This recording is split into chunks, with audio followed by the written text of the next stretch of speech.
quả bóng chưa ngoan, suốt ngày dòng chơi nên các bạn cười chê.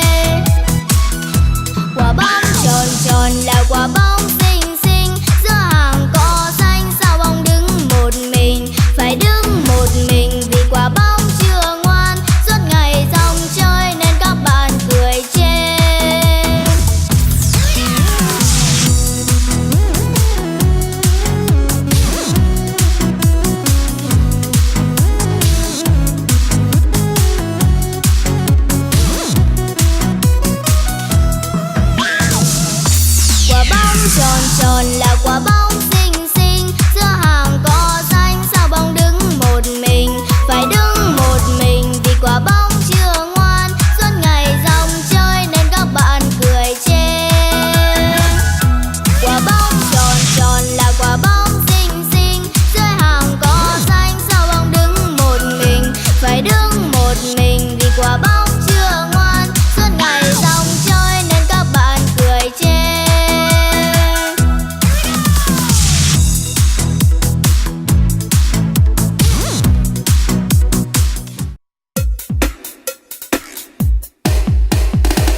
xuân của mẹ, em sẽ là màu nắng của cha.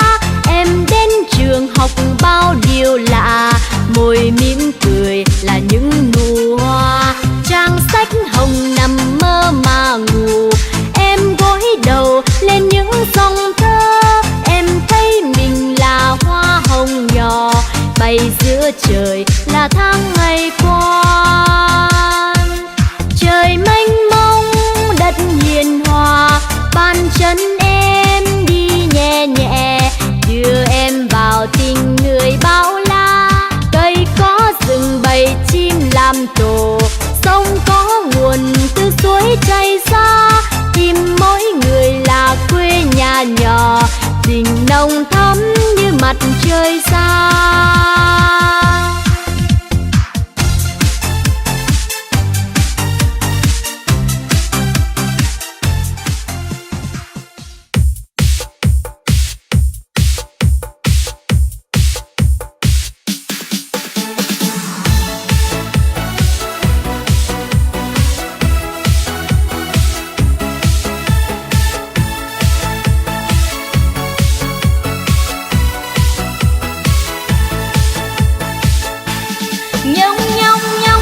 Làm con ngựa để cho con lên cưỡi trên lưng. Nhông nhông nhông cha làm con ngựa để cho con vui thỏa tiếng cười. Nhông nhông nhông người cha mệt quá, con không biết con nói ngựa phi. Nhông nhông nhông ngựa phi tận cùng, hai cha con đều ngã lăn đùng. Thật vui con cười giòn giã, ngựa cha ngã bốn vó lăn quay. Con chạy ngay chạy đi hỏi mẹ, tìm ở đâu có vỏ bồ đề. Mẹ bảo con đừng đi tìm võ, mà con hãy thỏ thẻ bên tai. Con thương cha con ngoan thật nhiều, ngựa cha lại cõng con.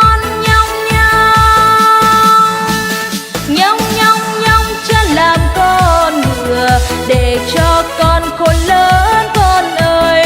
Nhông nhông nhông cha làm con ngựa để cho con nương tựa suốt đời.